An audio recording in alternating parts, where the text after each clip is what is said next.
Hello, EJ. Welcome back to the podcast. Thank you so much for coming back. I know I really put you on the spot last time, asking you to come back on the podcast, not really leaving you any choices.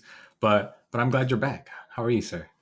I'm good, man. I'm glad to be back. I was kidding, but I was totally wanting a second date, David. So I was thinking that date went really well. So thanks for getting me back on Yeah, so of quickly. course. Thank you so much for making the time. And yeah, I know last time we left it on kind of a cliffhanger. And the cliffhanger was I revealed to EJ that the reason why it took me so long in inviting him to the podcast was that I was intimidated by EJ. Um, so, I mean, does that surprise you, EJ, or have you had Um, experiences like that before? um, yes. Well, it's kind of hard to say because no one's actually confessed it to me, but there has been a couple people that have gone the other way, right? So in some ways, I'm under the assumption that you thought I was intimidating at first, Hmm. and then my hope is because you asked me back that don't find me as intimidating. Yes. So it was more of your own kind of construct. Hmm. I've had people come the other way and said, "Hey, EJ, thought you were like super cool, and then I got to know you, and you're like really intimidating." Um, so yeah, obviously I've found myself on both sides, but the lowest common denominator being is that I guess I come off intimidating, which is a Hmm. kind of a weird word. And honestly, I was thinking because I realized that the episode that you dropped last week, Hmm. where we spoke, was number 99. Yes. And I'm thinking, wow, it took him 99 episodes before he asked me, and I was like, man, not to say that the Korean circles in Atlanta, I don't know, do you just interview Koreans? Is it predominantly a Korean Asian Asian? Americans. Hmm. Okay. So, yeah, I mean, granted, yeah, there's a lot of Asian Americans, but, our circles are pretty small, Hmm.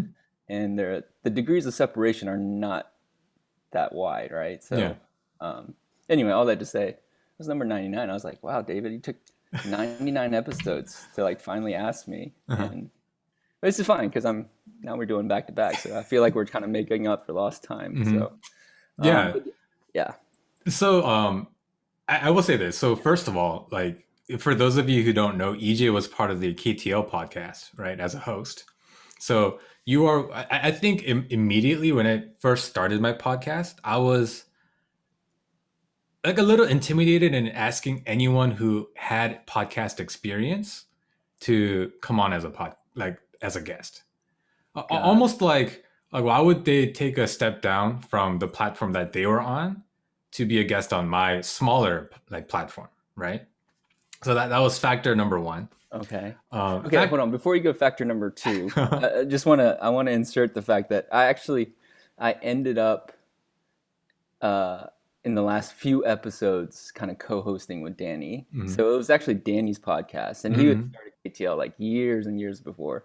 And then I kind of jumped in, and somehow like I don't know how I got looped in, but I was always kind of like Plan B, Plan C. You know That's what I right. mean? So I Yeah. actually had to do my time. Like I was riding the bench. I would be showing up and just kind of dropping, a couple commentaries here and there. Mhm. But I was like kind of the off mic guy. Um, and so, just for the record, it wasn't Yeah. like, I started the podcast Right. and then Right. host on the podcast. I was kind of a plan B, plan C. And when people started dropping, they're like, all right, EJ, you might as well just stay on because you seem to like to talk. So Mhm. anyway, so that's the backstory to KTL. No, but even before you were kind of host throughout the entire episodes near the end, Danny always did ask you like, EJ, do you have any thoughts like near the end? And Right. you always kind of dropped your like thoughts on like things. So like, it wasn't like you were just someone who was there. Like it was someone they like people respected and like wanted to know your thoughts on things, right? So Okay, sure, fair. yeah, Fair. yeah. So yeah, I mean, you had a certain level of stature, right, on the podcast. It wasn't like you were just someone they picked off the street to like talk on the podcast, right? I guess. I don't know. Yeah. My interpretation was I just kept on hanging around until they were like, fine, like let's give them a couple minutes, and then anyway. Yeah. Anyway, but yeah. Um, So and then factor factor number number two is you are, whenever I saw you, like we were saying, we never overlapped at Huntbeat. I Mhm. had left and then you came in. So I never really met you in a purely like social environment. I feel like it was whenever we did interact, it was always at like an event or some sort of meeting with an agenda. So you were, and I feel like you have this man on a mission type of vibe where like if you're at a location for a specific purpose, like you want to see that purpose through, right? Like if like for example with like Servants Network, there were several times like you were there, and like the theme of the night was like I don't know, I forget what we did, like worship, how to do worship better, or like things like that. So like a lot of the conversations revolved around those topics. Right. And there was one particular time where there was like a leadership meeting where Joe Song, who started Service Network, he called a lot of the like leaders that he knew around, and then he brought the Servants Network core team in, which I'm a part of, and you were one of the leaders that he like brought in to like discuss, like vision casting and like things like how do we do things better, right? Right. Um, and in that, I mean, the situation called for it, but you were very much like business minded, right? Like I'm on bit like I don't want to talk about like the little things, like let's get to business and like let's talk about this thing. So that was the context in which I interacted with you most, Uh-huh. right? So Uh-huh. yeah, like for and factor number three is I have this thing, like I'm figuring this out through therapy, is that I have a certain level of imposter syndrome, and like like am I good enough to be at the table kind of thing. And Wow. even if the table is just two people like interacting like this, do I am I worthy enough almost, right? Wow. So and because of factors one and two, where I've already kind of like, oh, like EJ's this type of person, Hmm. I had to ask myself, like, do I have anything of value to give to EJ, or like during the podcast? Like, can I be of value to this person? Like, am I just going to be wasting his time? And so yeah, those three combined, like, yeah, it was just, yeah, I don't think, like, in my mind, like Hmm. I don't think EJ would gain anything out of a podcast with me, or even maybe like a social relationship with me. So that's where the whole intimidation thing started.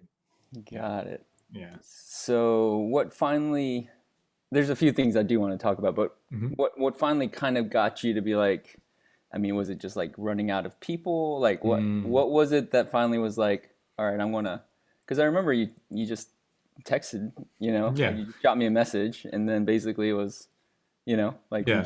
we were on the next week, right? Like Yeah. Right. I Right. feel like it was pretty easy and straightforward. But what finally got you to send that first text? So the beginning of the year with this podcast, I kind of had a new energy about it. Okay. I started saying, like, I feel like I've done this enough that I won't be a complete waste of time for the Mm, people who come mm, on. And like, I mm, have enough of an audience that I feel like the message, like whatever message they have, whatever story they have, like it will disseminate to enough people that I feel like it's not a complete waste of time. So that's kind of like a minority factor in that. But the other factor is I'm actively trying to stop looking at relationships in this weird like transactional view, like lens that I have. mm, mm-hmm. Like because like I see how weird and twisted it is. Like it's not healthy. And I almost feel like yeah, I'm like, hey, like I'm gonna give you this, you give me this, and this is a relationship. Like it's so transactional and impersonal Yeah. that I'm just kind of stepping out to try to like, because I've identified it, and I'm trying to just fix it. So Yeah. I I love that. mean, That's awesome. yeah. So I mean, but I will say up until the pretty much up until like the middle of the recording of our last episode, I Mhm. was still very much like, oh my gosh, I really hope this is not a waste of time to EJ. Like I hope like he's enjoying this at least. But then I Oh think man. I it kind of like went away like near the end. Hmm. Yeah. Do you feel like there's Is there anything that you feel like that I could do better to, in the case that there's other people Mm, that, I don't know, not to say that there would be any other people, but if there were other people that were like, hey, I'd like to talk, mhm, whether to me or maybe even just advice, mhm, you know, like, what would you give someone that is feeling maybe very similar thoughts? Because, at the end of the day, David, I feel like some of the things that you describe, particularly around like me being kind of business, all business, mhm, is probably not that far off, depending on the situation. mhm, But I think more importantly, this notion of imposter syndrome, you know, mhm, I feel like to some degree, like we all feel this, mhm. right? Yeah. And I don't know if it's, again, I have some theories, but I don't think uh, it's bound to particularly our Asian Americanness, but at the same time, I don't think it helps. Mm, yeah. Our culture, I don't think really like helps lift ourselves up, if that Mm, makes sense, right? yeah. Because Eastern culture largely is don't stand out, don't make a lot of noise, don't draw attention, you're gonna make a fool, don't, Right. don't embarrass yourself, so you just kind of keep your head down, work hard, Mhm. don't draw a lot of attention, but I think inside of us in this American culture that we live in, right, it really requires that of us, right? Like, Right. so when we talk about leadership, right, it's usually the most charismatic, it's usually kind of the guy that's loudest and is able to speak their mind, and people tend to kind of gravitate towards that, you know persona, Mhm. um, and being this quote unquote set apart. So all that to say, I feel like there's this tension, Mm. in our Asian Americanness that I feel like what you're feeling is not that different than, Yeah. I mean, honestly, what I feel at times. Mm. So yeah, I wonder, kind of two parts, like if there was some advice for me before we kind of switch gears, but then two, is there advice for other people that might feel what you are working through at the moment? Yeah. Um, you know, Yeah. I definitely agree that it's a Asian American thing. You know how we're so we put a lot of weight on age, right? Like the hierarchy, like older people are kind of higher than you. Like, hmm because if I'm thinking about it, I honestly, I don't know if I would have felt as intimidated by you if you were the same age as me or if you were younger. Like, if everything were the same but your age was different, I don't know if I would have felt that way. But to answer your first question, uh-huh. I don't know that it's anything to do with you. I Right. think it's almost 100% me. Yeah, I mean, so a funny story. I don't know if you remember, but a long time ago, I was at Coffee by Hand. I was in line, like getting something, and then you were like, and then I heard a voice from behind me say, "Hey," and it turned out it was you. And then you were just like, "Hey, like, good seeing you." And I was like, "Oh, hi." But I was in the thick of being intimidated by you. I was just like, "Oh, hi, good to see you," and like nothing really like happened from there. But all that to say, it wasn't like you were standoffish or anything like that. Like when you saw me, you said hi and all that. So I don't think there's really anything from your end. Uh-huh. But to answer the second question, yeah, I think it's intentionality, and it's recognizing it first of all. If there are people out there who feel similarly that I do to you to other people, I think first it's really recognizing why that's happening, like the way that I've kind of identified, Mhm. and then yeah, just stepping out. Because I mean, really, when I sent you that text message, the worst that could have happened was you saying no. But that's like that's not the end of the world, right? Okay, like EJ said no, like that's fine. But but because I took that step to say yes, I got 2 episodes, like Hey, the there you the go. Ask and upside you shall was receive. right. The upside was way more than the downside. So yeah, I think it's recognizing it and then just being able to say, let's just try it. Let's try to step out of that comfort zone. hmm Yeah, Yeah. that's what I No, it's think. good. Yeah. It's good. Yeah. Anyway, all that to say, I really, one, I appreciate you stepping out. I mean, I commend you. And then two, like, Um, I, I feel like it's kind of the norm, and I feel Mm. like it's in some way like, and again, this is just a working hypothesis. I feel like it's getting somewhat worse, Hmm. uh, and I think it's almost indicative of these future generations, and I feel like it's really important that one we champion people because of this very reason, Yeah. you know. And I think we kind of left off, when we were talking about ARC. Like honestly, like my heart, there's a lot of different things, but one of the big things that really drive me is my desire to champion people, like, Mm. and particularly young people. And we talked about this in passing when we were talking about Habit, about like being able to stand on people's shoulders, Yeah.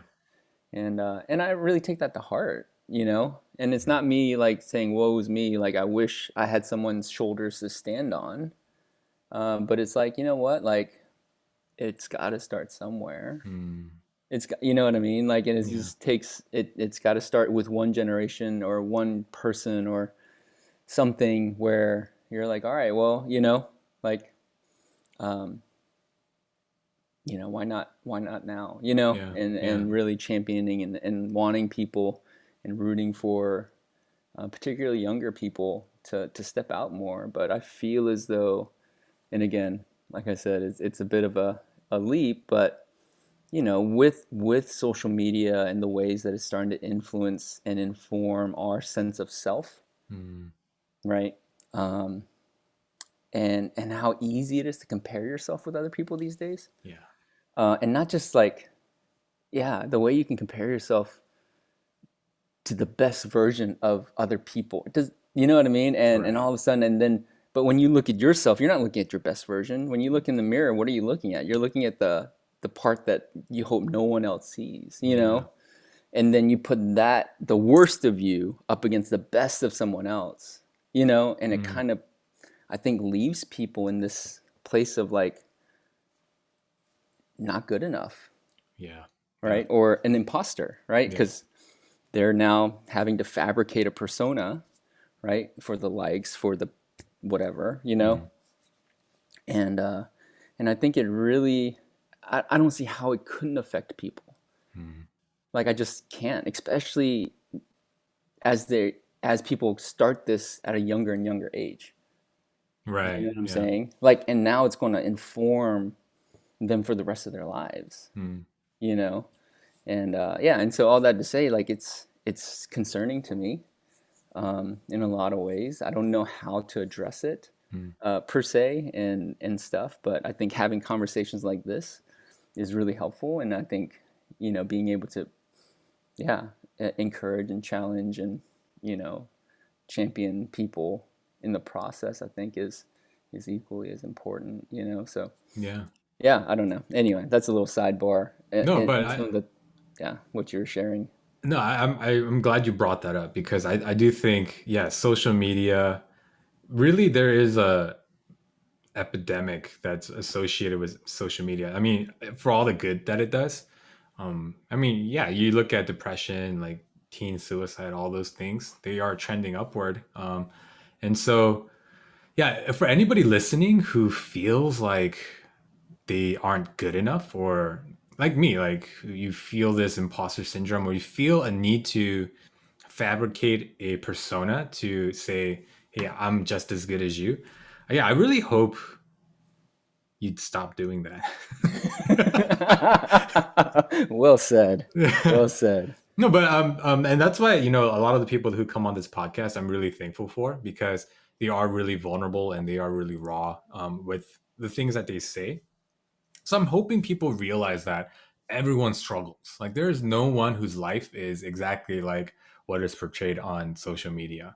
I mean, even me, like, well, on my social media, all you'll see is my daughter these days. But you're only seeing like the really cute sides of her. But there are so many parts where it's like, as a father myself, I'm like, oh, like, can she stop doing this? So, like, there's like a lot of different views that you're not seeing. You're only seeing the best of my daughter, right? That's So right. yeah, thank you for bringing that up, because that is something that I think people should think more about. And try to combat, not just look at social media and then say, oh, I wish I was like that, but really try to understand that that's not how their life is, and that's also not the way that your life needs to be either, right? Mm-hmm. Like Mm-hmm. everyone lives different lives, everyone has different paths, everyone has different careers, different hobbies. So you don't have to be exactly like everybody else. Yeah, that's a really good. You know, this is what I miss about the KTL podcast. And you guys always had really good like kind of nuggets of wisdom and life advice like thrown about in the episodes. Yeah, so, Yeah, I miss KTL too, man. I'll be honest. yeah, I don't know. Yeah, those are good times, yeah. and I don't even know who was listening, to be honest with you. But every once in a while, people are like, "Oh, you were on KTL." I'm like, I was usually Plan B or Plan C, but yeah, I got on there a couple times. Yeah, no, no. I remember.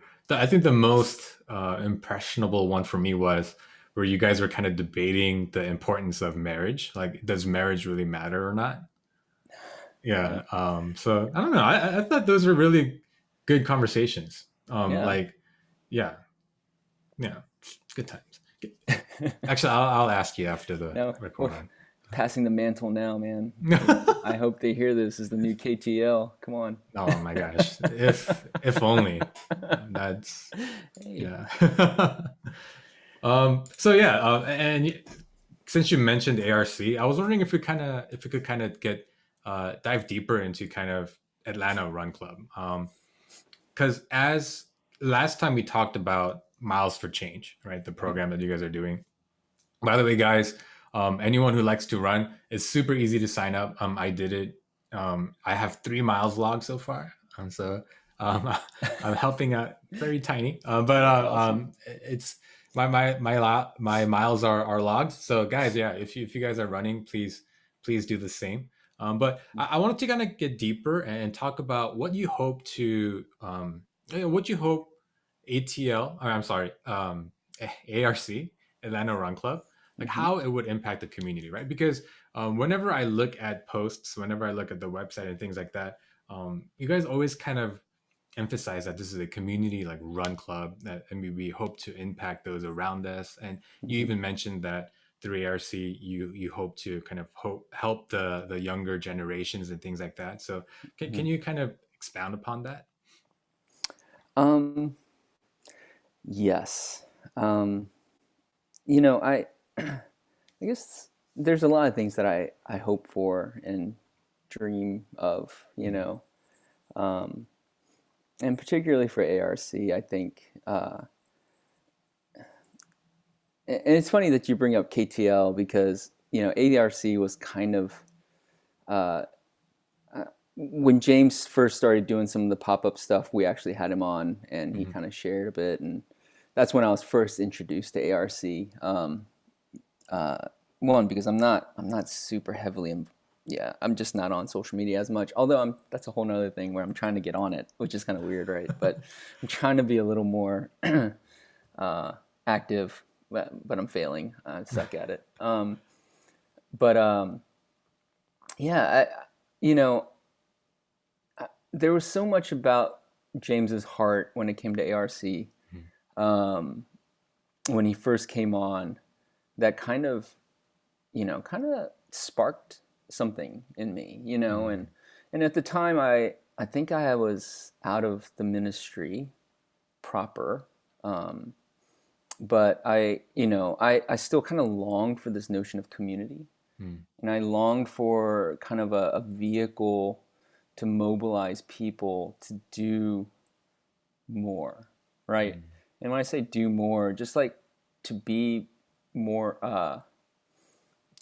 I keep using the word impact, but it's not. It's not. I don't even really like that word. It just kind of is the vogue in buzzword, to mhm, talk about social good.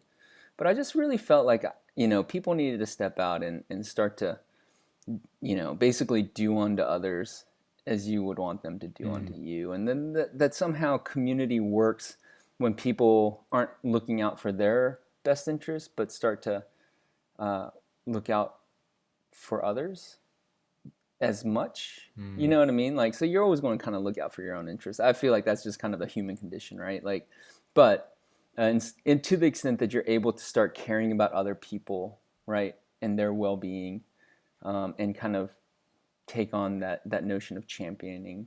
And and I think I saw that in the church, and that was my hope for the church.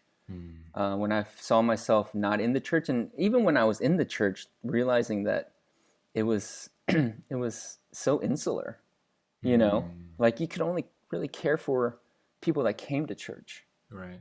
You know what I mean? And that always kind of bothered me because it was very attractional, in the sense that you come to our church and we'll take care of you. You go to another church, they'll take care of you. But, what about the people that don't go to church, right? And they don't feel like they can fit in or whatever. Yeah. All that to say, having this kind of more kind of community facing but less religious kind of community, just kind of really, I don't know, just I don't know, just felt right. So anyway, all that to say, I think for ARC, I think having a place where people from all walks, and I know you were saying like, hey, if you're a runner, you should join ARC. But I'd like to really believe that ARC is not just for the runner, right? It's actually for anyone that wants to take control of their life, through fitness, right? Through just wanting to live just more well-rounded. You know what I'm saying? And so anyone that wants to live kind of that well-rounded, balanced life, I think no one would argue that taking care of yourself physically isn't one of those components of being well. Does that make sense? Right? Yeah, for sure. And I would even go as far as saying like, when you feel good, right? Like in terms of like you're exercising, there's natural like physiological benefits, right? Like so endorphins and all those kind of things. But when you start feeling good, like I feel as though there's an uptick in confidence, right? And then when there's an uptick in confidence, guess what? Like this whole notion of imposter syndrome, this whole like sense of like I'm lesser, like starts to fade a bit, and then you start to kind of step in and show up in real ways. Yeah. Does that make sense? Yeah. And so I feel like ARC, for me is just a vehicle to help kind of promote the sense of like, I run this city mentality, right? Yeah. Like this is my city, and kind of promote that sense of, I don't know, like a alpha mamba mentality kind of thing, right? Like does that make sense, right? Yeah. So Yeah. I would love to kind of foster a community that you might not feel that, but being a part of something will help kind of promote and like cultivate that kind of sense of self and and our own view and our own responsibility for others. So is the hope that through kind of being more well-rounded, like you were talking about, being physically more fit, I guess, and you're hoping that will lead to a boost of confidence that will then lead to a notion that because I'm more confident and because like this is my city, I'm going to take care of my city and kind of have that. Is that where kind of the community impact part comes in? Yeah, that's my hope, right? Yeah. My hope is that if you care for this city, right, you're going to want to do whatever you can, right?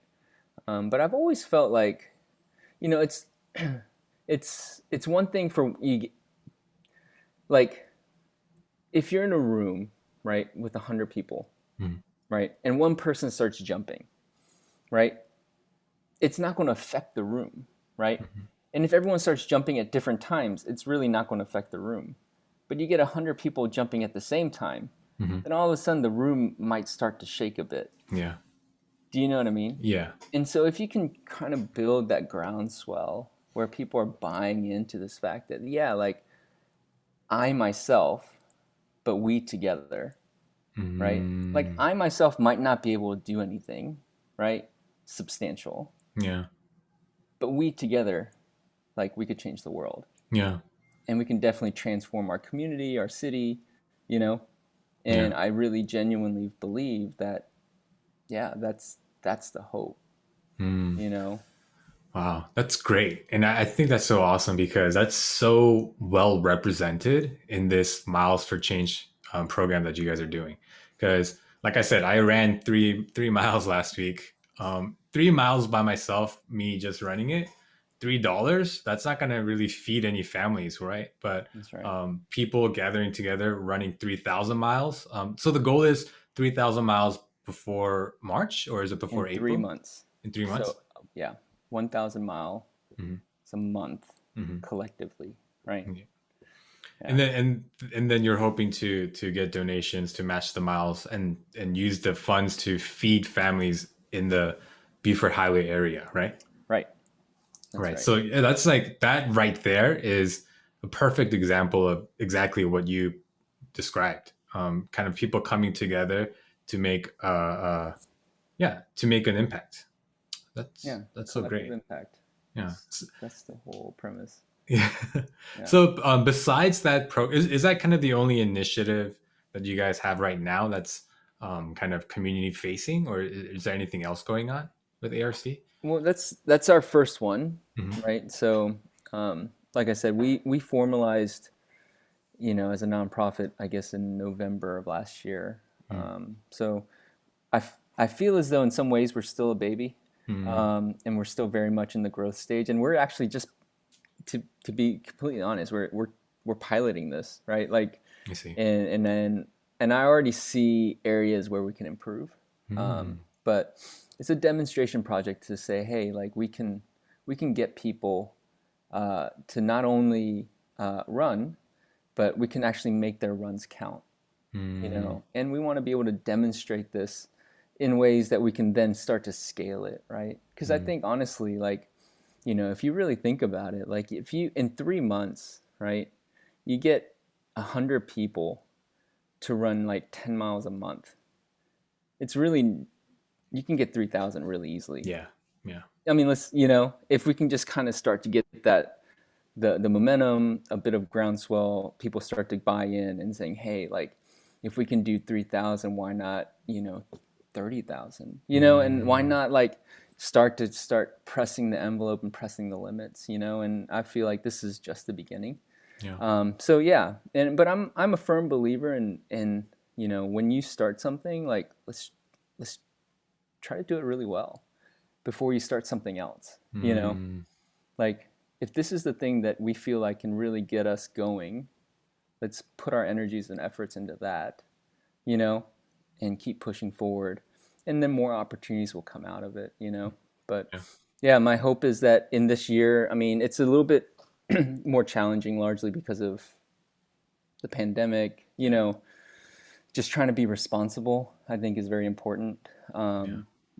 And do our part, right? Like to minimize, the spread and all this kind of stuff. So it's been very challenging to really kind of set forth like big goals. You know Right. what I mean? Like, Yeah. so a lot of this has been, okay, let's kind of start planning, preparing, and then when things start to open up, like, we're gonna start dropping. We'll do another, annual run, and we'll tie the miles to change to it, and Mm. start to like just parlay and just build, and but I feel like this little formula of activating people and creating change will be kind of foundational to the overall success of Mm. of Atlanta Run Club. That's so awesome. And Yeah. I think something that people need to realize is it's not merely just you running just to help those external to you. I mean, running in and of itself is very good for you as a person, right? I think, especially for mental health, for me at least, running helps a lot. like getting, like you were talking about, getting the dopamines up, and you feel good if after you run a certain amount, you get that runner's high. And I think you feel accomplished after you run. So Mhm. that is another kind of added good feel that you have for the rest of the day. But for me, who is an internal processor, running gives me a lot of space and time to process things that I haven't had time to process. Like, because, like when you're in the thick of it, like when you're working, you don't really have that much time to just stop and say, hey, let me try to process what just happened. But when you're running, um, especially if you're not listening to like an engaging podcast, not that I'm discouraging you guys from listening to this podcast while you're running, but yeah, if you give it yourself enough space to you kind of just zone out and run, like, yeah, you can get a lot of things processed. So I think individually, personally, there's so many benefits of running. And you guys still have the weekly runs at ARC Studios, right? We That's, do, yeah. I mean, so we have that one staple that we keep, just to give people opportunity to come run together. But again, I realize because of the pandemic, you know, it's we're not promoting it like really hard, mm-hmm, right? Like mm-hmm. because again, granted the run's outside and and different things like that, and we try to wear masks and be as responsible as we can. I think Yeah. we've kind of put that kind of it's not on ice per se. We're still doing it, Mm-hmm. but we haven't been promoting it as hard. But yeah, we still meet every. Right now during the winter, it's we've been meeting on Saturday, like late morning, 11 o'clock, Mm-hmm. and just running together, Yeah. and then collecting those miles. And I think moving forward as things start opening up and we want to start activating this more, we might double up the miles. So it might be like double dollar, mile day or whatever, like Yeah. Starbucks is double stars. You like, like you come and run one, you give two. Just, I mean, we can have a lot of fun with it, Yeah. because at the end of the day, it really is about us, um, being super generous in Yeah. the ways that others have been generous with us. So, Mm. yeah, but, a sidebar when we were talking about running and the benefits of running, and honestly, this is the first time I really thought about this, but, so when I was in college, this is I can go way back. Uh, let's go there, David. Um, I actually battled with depression in college, Mm. and suicidal thoughts. I was a hot mess. And granted, this was pre Jesus, like it was post accident, and I was just a mess. Mm. So when you say accident, you're talking about. So for those of you who don't know, you were kind of a hot soccer player, but you injured your legs, right? Is that what it was? Yeah. So, yeah, I don't know about the hot soccer player, but I was definitely a aspiring soccer player. Mm. And I actually got run over by a drunk driver, Mm. and so yeah, like literally run over. And so like I actually woke up and I was underneath the car, Mm. kind of run Wow. over, Hmm. and and that was the senior year. That was like the weekend of my graduation, my senior year in high school. And so, yeah, needless to say, it really just wrecked me, like, and again, I had a pretty fragile sense of self at that point. Mm. Everything was my whole world and all my identity was literally wrapped up in this soccer player uh, person, right? Right. And yeah, and the moment that it felt like it was taken from me, yeah, like I just crumbled, Mm. like yeah. And if you knew me in high school, I mean, I was an arrogant son of a gun, like I was just terrible. And in some ways, like it was probably for the best, but and it was inevitable. But um, yeah, and that happened, and so there was a period like for about two 2.5 years Mm.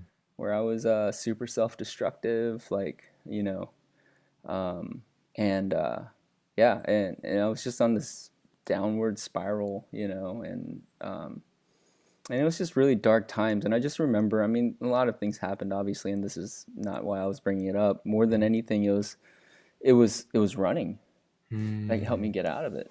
Wow. Yeah, like it was crazy because, you know, um, I, so you've heard of like the freshman 15, Yeah. right? Like Yeah. after I stopped playing soccer and after the accident, I put on like 32 pounds. I'm not a Mm. big guy, but I Mhm. became a big guy, and and trust me, it wasn't muscle. Um, and yeah, and there was a certain point where I was like, you know what, like, I gotta stop feeling sorry for myself. I still have my legs. I can Mm. still walk. If I can walk, I can run, Mm. and if I can run, I can play soccer. And so I kind of set for myself uh, a goal to make the Alabama soccer team, Wow. right? And Mm. so it wasn't, again, it's not D1. It was the men's club team, right? Like we don't have a men's team at the time, and I was, so, but all that to say, I was determined to make the team, Mm. and yeah, and I started running.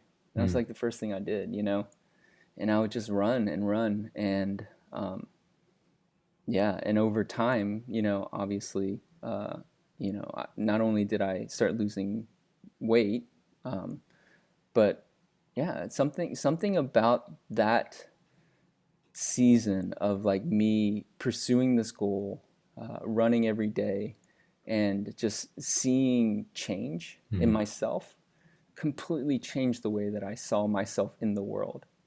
Wow. You know, and yeah, and as the story goes, like, I made the soccer team, right? And then ended up becoming the captain of the soccer team, and yeah, the rest is kind of history. But soccer with running played a huge part in me being able to like, um, yeah, just really kind of refocus my life, and so Wow. yeah, I'm a firm believer in running. I'm a firm believer in, it can really shift even the darkest days, Mm. when you just get out and accomplish the one thing that you can set out to do, which is run, Yeah. right? Like, and you set out, you're like, look, I'm going to run 1 mile, right? Yeah. And it might be a run jog, or I mean, be a run walk, Mm-hmm. right? Mm-hmm. But I run that 1 mile. Guess what? I just accomplished something, Yeah. you know? And I feel like in life, you start to drown in how difficult it is to achieve, Yeah. right? And being able to have little victories, like every single day, like they start to add up, Yeah. and that's what I really believe, that when we start activating people and people are starting to be able to do these little things, on the daily, Mm-hmm. right? That it will start to build some momentum and really create like substantial change in Yeah. people, right? That's so great. Yeah. Yeah, and I think the little accomplishments adding up. I think that's so true because you run a mile a day for a week, and suddenly you're seeing that running a mile doesn't tire you out as much as it did before. So you run 2 miles, That's right. 3 miles, 4 miles, and then you kind of look back and say, "Wow, like I'm able to do this. Like Yeah. what else can I apply this to in my life?" And so I Hmm. think, yeah, that's really, I didn't wait, did you talk about this on the When I Grow Up podcast, your accident, No. the drunk drive? Uh-uh. Oh, because yeah, I knew that you were playing soccer but something happened that kind of stalled you. Oh, Uh-huh. but okay, dang, that's crazy, that drunk Yeah. driver. Yeah, Wow. man. Yeah, you should not drink and drive. Yeah, You never that's know what you that's can do to a person's life. yeah. I, Yeah. I had a different guest on once. Her name is Helen, Uh-huh. and she got run over by a drunk driver as well. And yeah, it was terrible. I think she still has a little, I guess, mobility limitations in her leg because of that. Oh, wow. It was many years ago, but yeah, Yeah. please don't drink and drive. Yeah. Yeah. Yeah, for sure. For Yeah. sure. But on the topic of community impact, Yeah. I wanted to really get into this as well because you are executive director of ARC, but you are the operations director at a place called the Good Places, right? Yes. And you kind of go into how you got there on the When I Grow Up podcast. So guys, Hmm. go listen to that. But I actually wanted to ask you about kind of as a company, like how what do you guys hope to like what types of impact do you guys hope to have on the communities where you guys are doing these like development projects and things like that? Um, okay, so I guess so. Every project's a little bit different, Mhm. um, and yeah, and so one thing that I really appreciate about what we're able to do is we work with so many different groups, Mhm. right?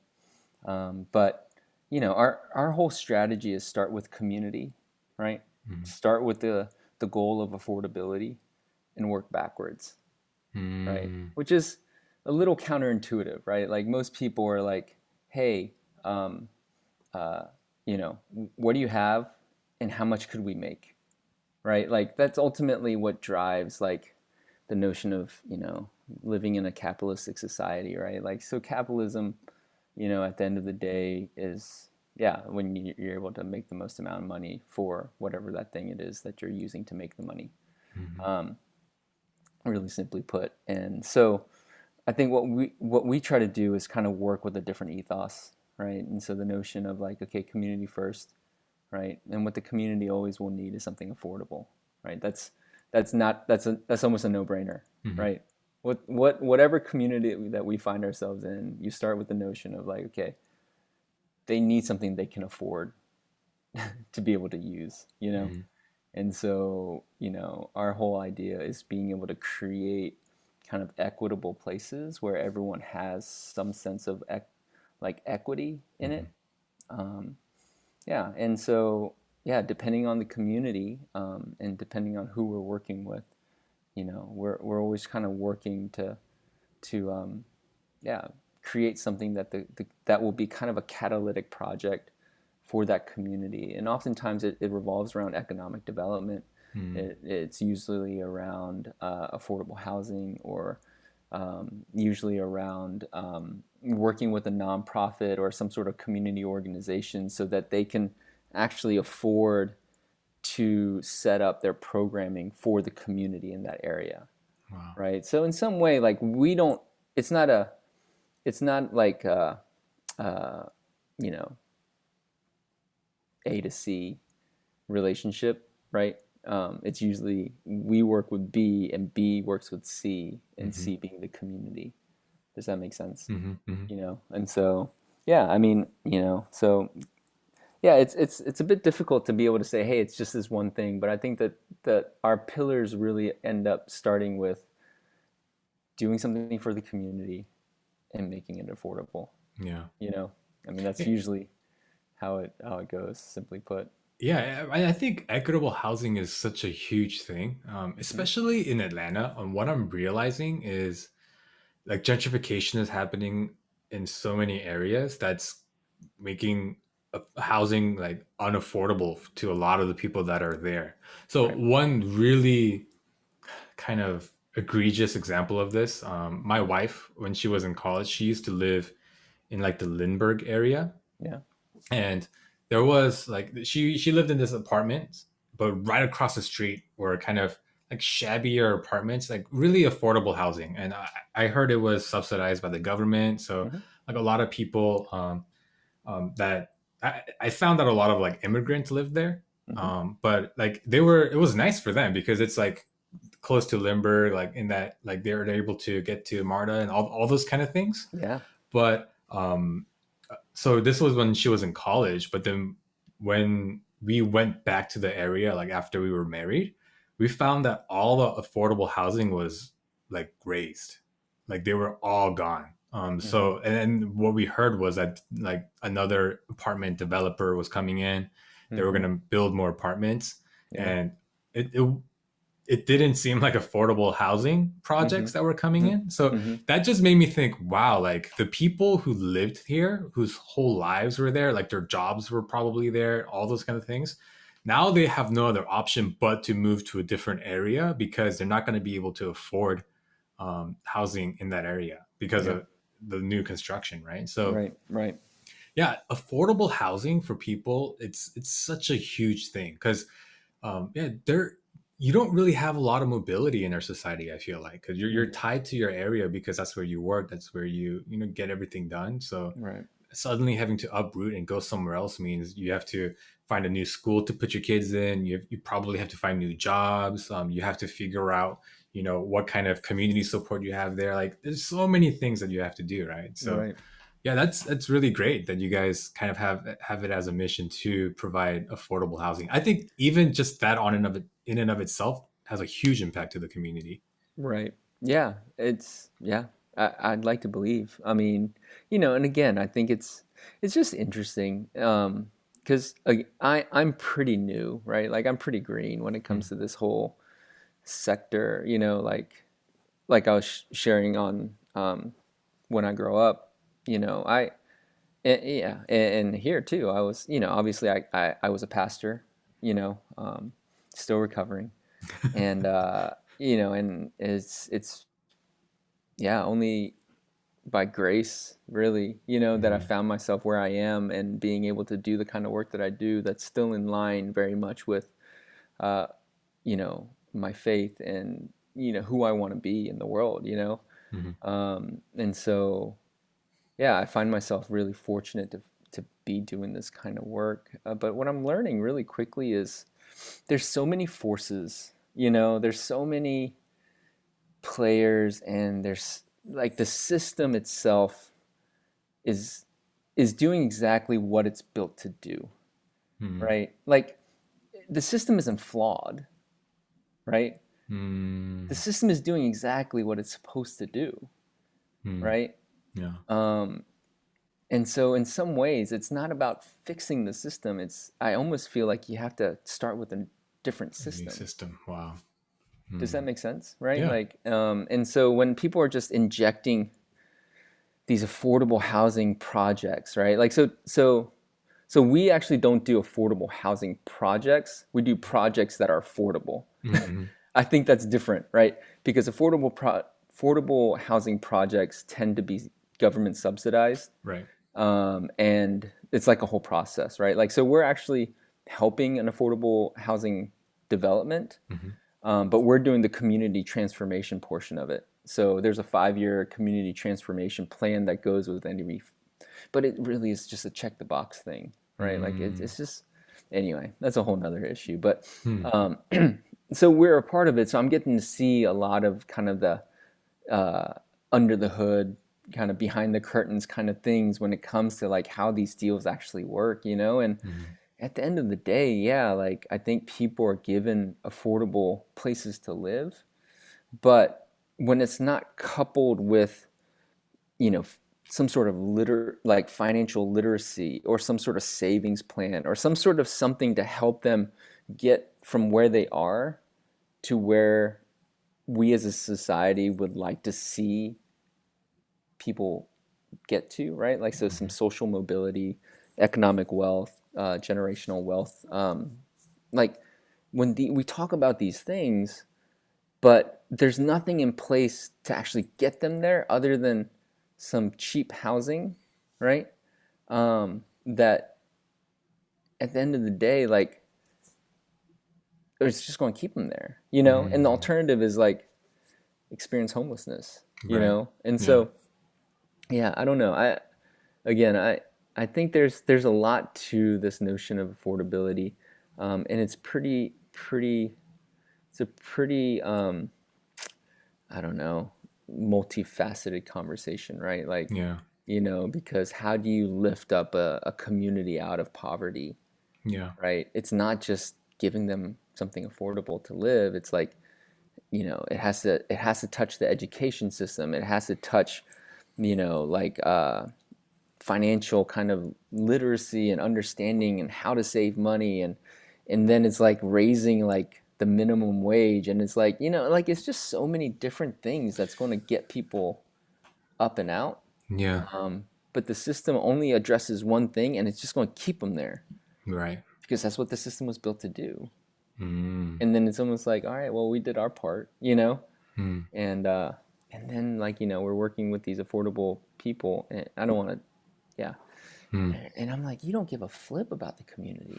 Like, Hmm. it's crazy, dude. Like, we're like in these conversations, and we're like, again, we really try to position ourselves to be like, hey, we want to champion the community. I mean, of course, it's business, Yeah. right? Like, so Yeah. it's within reason. Like, you're not going to do it at a loss, Hmm. but you don't have to do it at maximum gain. Like, you can make money and do good, Yeah. right? Like, it's possible. Hmm. It's just about your appetite for how much money you want, right? Yeah.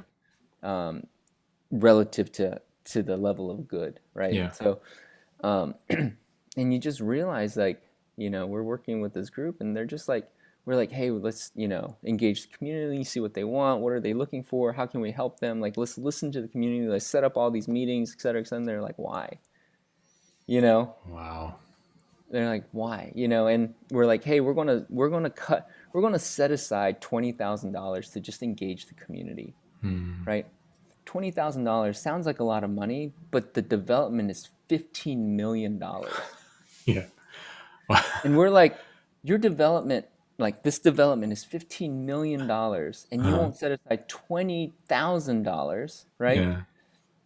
To just make sure that the community is taking ownership of this, because the moment that we build it and we leave, they have to, it's theirs. Hmm. Do you know what I mean? Like, the Hmm. community has to see it every day. They have to interact with it every day. They have to know, again, and it's something as simple as like, which way is the building facing, right? Hmm. You know, how open is it to the community? Is it a fortress? Like, Mm, wow. how does it work with the master plan and the urban design of the whole, and so it's all these little things, and you're like, hey, this is what it means to, you know, engage the community and have this participatory process, Hmm. right? Uh, and they're just kind of like, no, we don't, Other thing is they're white. I don't want to make this about race because this could go on a whole nother thing, but they're white. The Mm. communities that we oftentimes find ourselves working in is predominantly people of color, right? Mm-hmm. This one project is like 79, 75, 79% black, Hmm. right? You got a white developer. The lead developer is white on this affordable project. Their whole team's white. And we're like, hey, we should probably at least look at employing some people of color, or like black owned businesses or businesses owned by minorities, female run. Like, we're just like, hey, like, we need to kind of distribute the $15 million in an equitable way. Yeah. Like, don't just play with the people you always play with that just, Yeah. maybe they just happen to be white usually, right? Hmm. Um, why don't we, start interviewing, talking to other people, and like, the amount of pushback that we've gotten, right? And they're like, so there's this one, they're working with this architecture firm, and we're like, we really want an architecture firm that, is employing, if it's not at least owned, it employs, people, like, it's a diverse company, Hmm. if nothing else, right? Um, and they're like, oh, this company has one black architect junior Uh, that they're going to put onto our project, and we're like, okay. yeah. So, they call that tokenism, and that's Right. not what we're trying to do here. We're actually trying to do, you know, yeah. Anyway, so again, all that to say, Mm, it's wow. like, when you're up against it, and you're literally having these conversations, and it's like, and it starts to get like super heated, um, and learning to kind of stick to your guns and saying, hey, this is still the right thing, this, and just constantly pumping the brakes, um, is part of the struggle. Yeah. It's part of the fight, and I think that's the part that people don't see Mm. about the work that we get to do, right? Is trying to, it's not about it, the final product being good. It's is the process, you know that Right. ultimately leads to a project being like good or successful, right? Like, so, Right.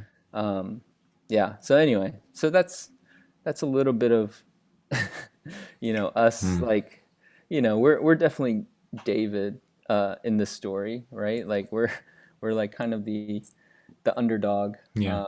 Our company is really just me and my mentor and colleague, and then a handful of allies, really, Mm. that are trying to shift and change the way and demonstrate that, yeah, developments don't have to always have this black eye, Yeah. and so yeah, so that's good places. The sad thing kind of from hearing your story and Hmm. even just looking at how wealth pooling happens, right? Because Hmm. there's a huge wealth gap that we have in this country, right? Right. The 1% progressively, right? They're controlling the majority of. I think the statistic I saw was the 1%, the top 1% of rich people in this Hmm. country like own more wealth than the bottom like 60 or something crazy like that. And so, yeah, what do you think about this notion? So I think I know the answer. So I think naively, I used to think that when people got to a certain wealth level, that they would be more interested in social capital, right? Like being like doing good to the community, doing good for the community, rather than continuing to line their own pockets or their bank accounts, right?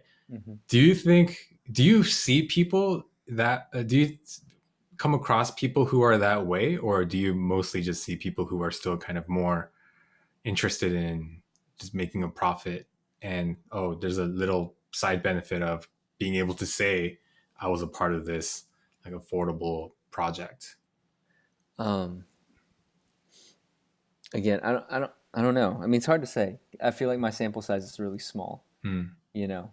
Um, but I do realize that there are a lot of um, I I feel like there are a lot of like imposters, Hmm. right? Um, What do you mean? in the sense that they say all the right things, right, about community and equitability, and but they're using it for their own gain, Let me see. Hmm. right? So they're learning the game, they're learning kind of the language, and then Hmm. they're leveraging that to be able to, whether it's getting grants or whether it's, finding investors or doing, like all these kind of things where they're quote unquote creating these, community projects, but at the end of the day, like when you look at their impact, it's minimal, you Hmm. know.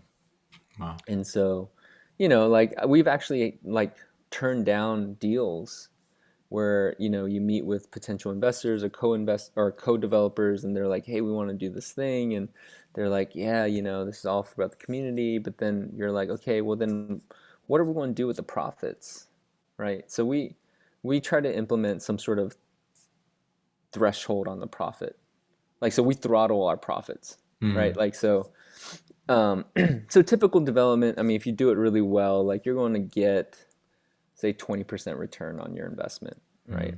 Hmm. um, and that's usually minimal for most projects, Hmm. you know what I mean? Like that's kind of the floor. For us, when we do like affordable projects or impact projects, like we're shooting right around 15, right? 12 to Hmm. 15. But, in the sense that the project goes well, um, we don't blow our budget, we're able to keep underneath, all that kind of stuff. Like we'll cap it at 25% profit, Hmm. right? So all of our investors know that if we hit 25, which we rarely do, but if we Hmm. hit 25, that whatever excess of 25 is going to go into some sort of community fund Hmm. that's going to go back to the community. So the idea is like when we win, they win, Hmm. right? And so that somehow we can distribute in a way where, yeah, like it can, benefit the community when Yeah. you do your project well. Does that make sense, right? Yeah. So, but when we bring that up to people as like, hey, this is how we work, you'd be surprised at the number of people that are supposed to be community minded, and they're like, why would we do that? You know? And I'm Yeah. like, 25% is not, you're not being cheap. You Yeah. know what I mean? 25%, if you make 25% of return on anything, like what do you make at your bank? What, 0.6? Right, right. Right? Yeah. Like, like what do you make in your high yield savings? Like one? Hmm. Like literally it, on, yeah, on a project that turns 25% on your return, right, That's is quite huge. a lot, Yeah. And when you're talking about like millions of dollars, that's a lot, Yeah. and so when you're like, hey, like even if you're 1% over, 2% over that threshold, and you're able to give it back to the community, you're looking at six figures easy, just being dumped back into the community, just for whatever, Yeah. whatever the programming, whoever the partner, and yeah, so I again, I think that's part of the, you know, um, kind of our guiding principles, Hmm. how we choose to try to work, and and again, you realize not everyone shares that, even though they say the same thing, right? Yeah. Um, so yeah, I don't know. So you run into that. I don't know if I answer your question, but there's a lot of people that are, I feel like, just a bunch of posers. Mm. And then when it actually comes down to like hitting you in the pockets, they like, I don't know if Yeah. I'm down for that, Yeah. Um, so No, but it's sad, but I'm kind of hopeful at the same time because I'm sad that there are developers like that out there, but I'm glad that there are places like good places that do have that mindset, right? Because you're right, it is in a capitalistic society, it is really counterintuitive to say, hey, we're gonna cap our profits, right? Because we're all about maximizing profits. right. So the fact that there are people, groups like you guys out there who want to have that positive community impact, it's really good to hear. I'm hopeful that there can be more people like you guys, yeah, in the future. And kind of the last question I want to ask you, EJ, as a person who, actually two questions. First question: do you seek out these kind of community impact roles, or do you just kind of happen to fall into them? What, hold on. What do you mean? Do I Because seek out these roles? with ARC, right, one of Uh-huh. your goals is to have community impact. With Mm-hmm. good places, the goal is to have community impact. Mm-hmm. So are these roles that you took on because it had the prerequisite of it's going to have impact to the community, or did you kind of come upon them and then it just happens to be an organization that has impact to the community? Oh, I see what you're saying. Yeah, which came first, the chicken or the egg? It's hard to say. I'd like to believe, yeah, I'm definitely drawn to more community oriented Hmm. organizations, just as a whole. Like I Hmm. think it's just just gravitate towards those things. You know what I mean? Like Hmm. so, making a difference, doing good, making your life count. Like those are values that I think I that drive me as a person, as a being. Hmm. You know what I mean? Like I have one life and I want to make it count. Hmm. And I think honestly, I'll be honest, like this, going back to the accident, like this is one of the repercussions of my accident, which is crazy, right? Like, Hmm. but there was a moment where something flipped. Sorry, I know that was really loud. Hmm. There was a switch that flipped, and this is how I came to my faith. This is how I kind of started to reinvent myself, and this notion that like I should have died that night that I got hit by the car, and realizing that I kind of had this second chance. And that's kind of a typical narrative. But I think what that really drove home to me was I if I get another chance at life, I want to make it count, right? Hmm. And I'm like, if I'm and the only way that I could possibly see that actually like be lived out is like living it for others. Wow. Does that make sense, right? Yeah. Like, Yeah. so I was it was funny because in high school I was really, I told you I was really arrogant, and I was really very like, I'm like, I was all about me, right? Like, so I would Mm. even kid around and be like, I'm gonna try and get my PhD in meology, right? Like, just, I'm just trying to do me. You Yeah. know what I mean? So if you didn't like me, then go find someone else. I don't know. Like, it was just one of those weird things, and I was young and yeah, and just like I said, arrogant and probably a bit naive too.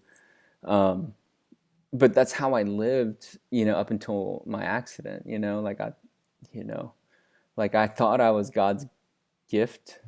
Um, and then I got hit by a car, and then I was like, I think I am. Like it was this kind of moment where I was just like, yeah, I need to make this one count.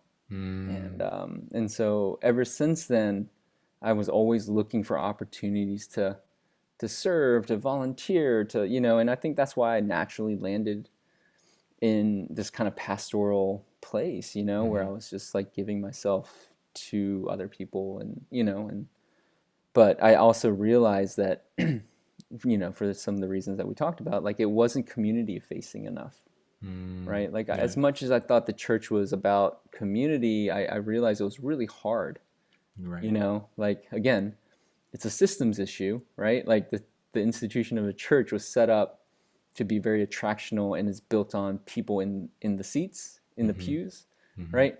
Not necessarily out on the streets, right? So Right.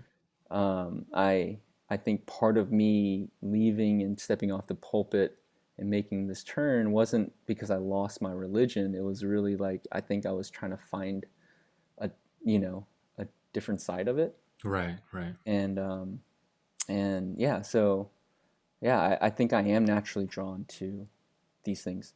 Now, with that being Gotcha. said, Mhm. I find something that could work, and I'd like to believe that I'd like try to put my imprint on it, right? So I think ARC had a community bend to it. Mhm. I think I'm probably pushing a little bit harder to make it more community impact oriented as opposed to just community oriented, Mm. if Mhm. that makes sense, right? Yeah. Like, so it's not just about bringing people together and being together, right? I think it's bringing together people for a purpose, Right.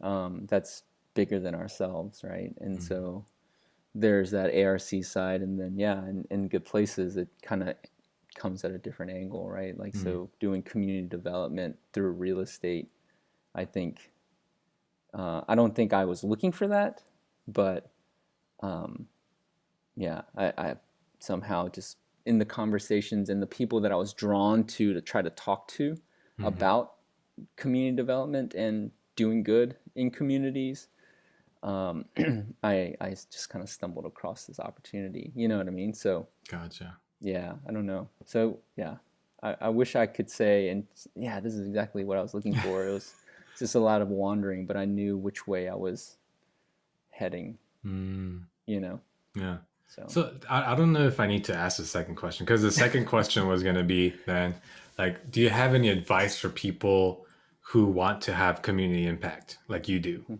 Um, so yeah, you know what? Yeah, I'll ask it. Do you have any thoughts? I Any think you already advice? did. Yeah. um, yeah,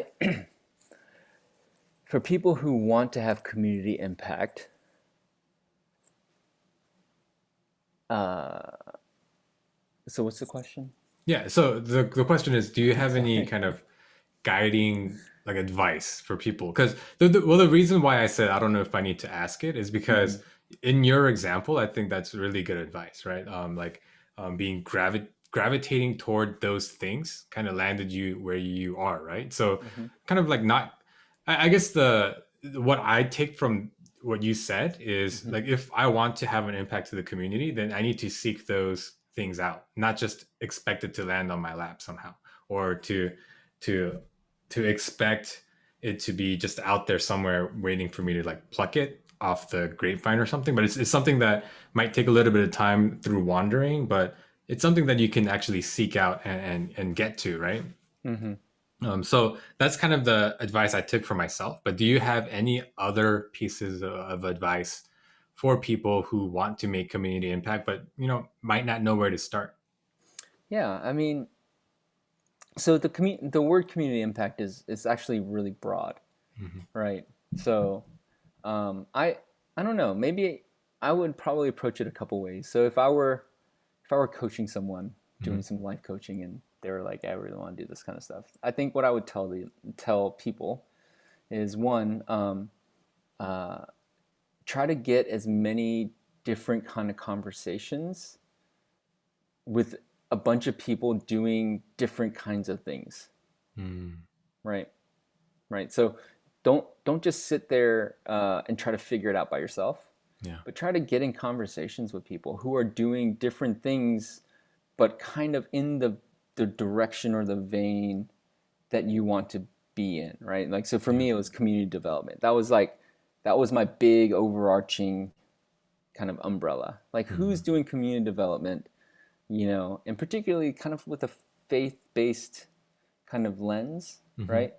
But they didn't have to be like explicit, just, but who's doing good, right? Like in the communities. And so I literally tried to set up 2 like coffee dates a week. Wow. Yeah. So I would just randomly hit people up. So this is where, David, what you were saying to me was, uh, about stepping out, Mm-hmm. this notion of like, what I would call like in the past, like kind of walking in the opposite spirit, Mm-hmm. right? Like, so if there's a spirit of timidity or fear, like try to be bold and try to be courageous, and just kind of step out, beyond yourself, Mm-hmm. right? And say exactly what you just said to me earlier was like, what's the worst that can happen? Mm. Just own it, just be like, yeah, what's the worst that can happen, right? Yeah. And if nothing else, let that be fuel for you to get to that next place, right? Mm. Because I'm like, in spite of, right? Like, so whomever like wouldn't help me or give me the time, I'm like, well, I'll do it without you then. Mm. Like, Yeah. it's again, I think it's a shift, right? It's a shift in your kind of attitude.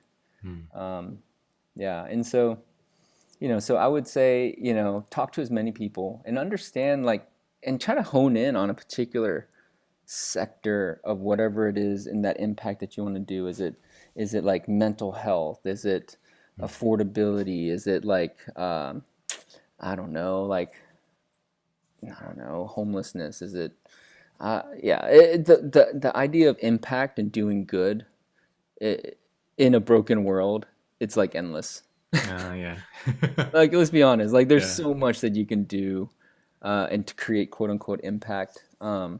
And so figuring that out, I think, would be step one. Mm. And then I think step two is, like, give making yourself available, Yeah. right? Like, again, I know this doesn't apply to everyone, but in the case that you are able to volunteer, right, or intern, or just get some experience, like, you don't have to get the job, Mm-hmm. right? Because literally, like, I just volunteered, like, I don't and then it just kind of started, it got into a project, it was like a contract, and then all of a sudden, like, I got a job, and then that job became like, hey, I'll give you like equity, like, so it just kind of Wow. became this like thing. But literally it started with me just saying, hey, can I just help? Can I just help you? You don't Huh. have to pay me. You Uh-huh. don't, like, and we don't have to negotiate a contract. I would love to learn more about what you're doing right now with real estate, with the Wow. development, and it Mm. so happened that she needed help, Mm. but she didn't have any money. She couldn't Mm. pay me per se, Mm-hmm. right? But I was like, that's cool. Like, no worries. Like, we'll figure that out, Yeah. like, and so, yeah, just giving yourself and willing to volunteer yourself, like almost humbling yourself and saying, like, I'm not entitled to much. Like, I just want to learn. Wow. Taking that posture of like learning, Yeah. I think is like super important, so yeah, the couple things that I always kind of tell people, is there's only 2 things that you can control in life, right? Is your attitude and your effort. Mm. Like, those are the only 2 things Wow. that I like that. you genuinely have control over. Yeah. Is how hard I try and the attitude that I take into it, Yeah. and I feel like when those two things are kind of level set, Hmm.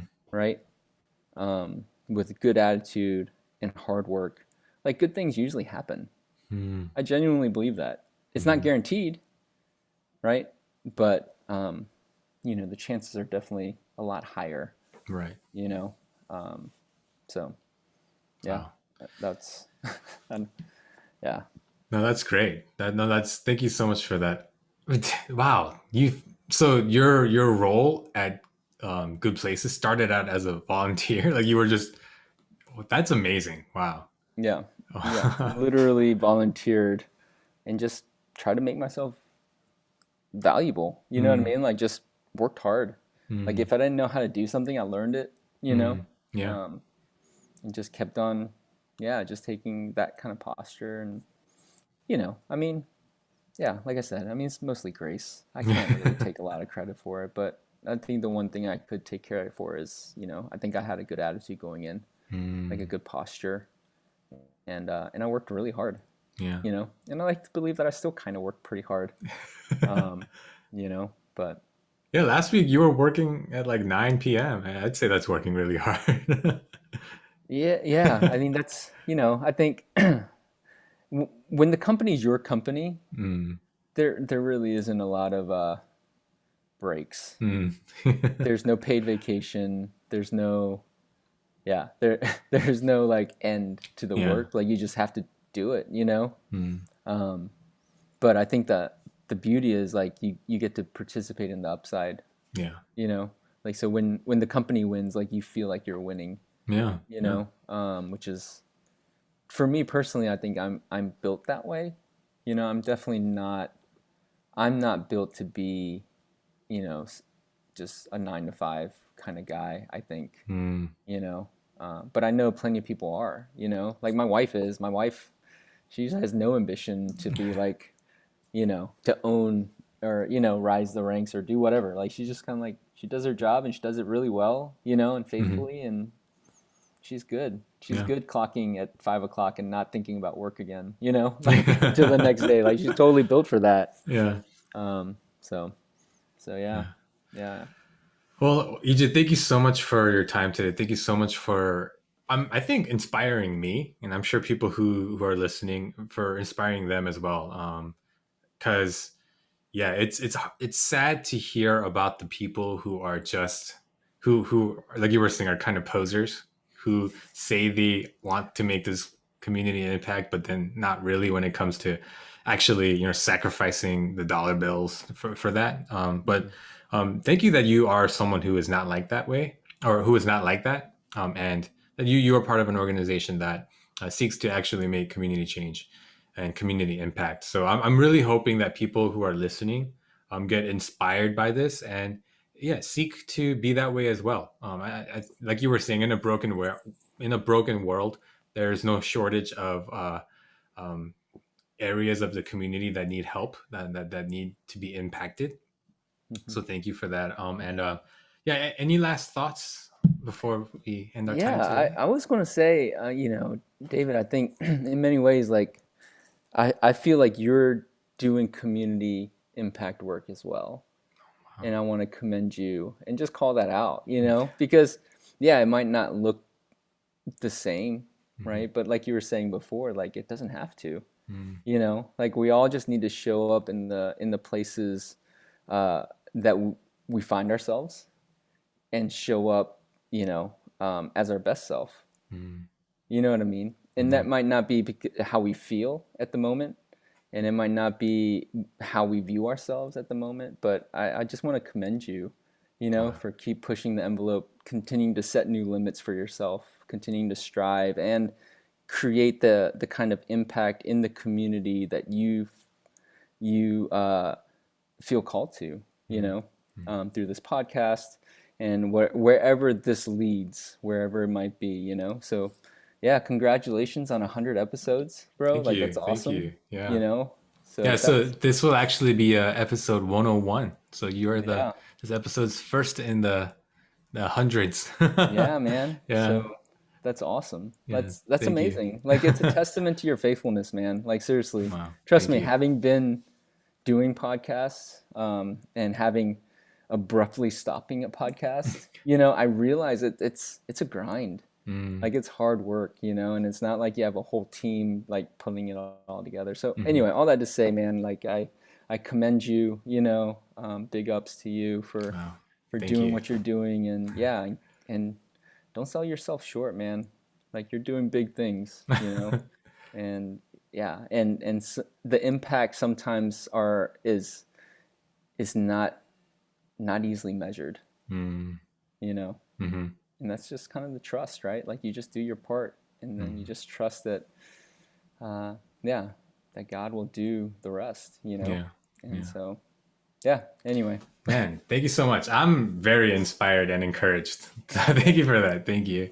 yeah, Um, absolutely. so yeah, guys, anyone listening out there who has any feedback or any questions or any thoughts, please feel free to reach out. All the ways that you can contact us is going to be in the descriptions of the podcast. So please go there. And I'm sure any questions that you have towards EJ, he'll be more than happy to answer those as well. Because Well, I'm thank. super approachable. Yeah, so approachable, Because I'm so guys. approachable, not intimidating at all. Not. Okay, guys, I don't care what you think, just because I'm a little bit older, and talk a lot. Doesn't anyway. No, Sorry. as a Please, person I didn't mean to who interrupt. Please no, go no, no. ahead. As a person who used to think EJ was intimidating, I can attest to the fact that he is very approachable, and I'm Thanks. sure you guys heard it on this podcast as well. So yeah, thank you guys so much for listening, and we'll talk to you next time.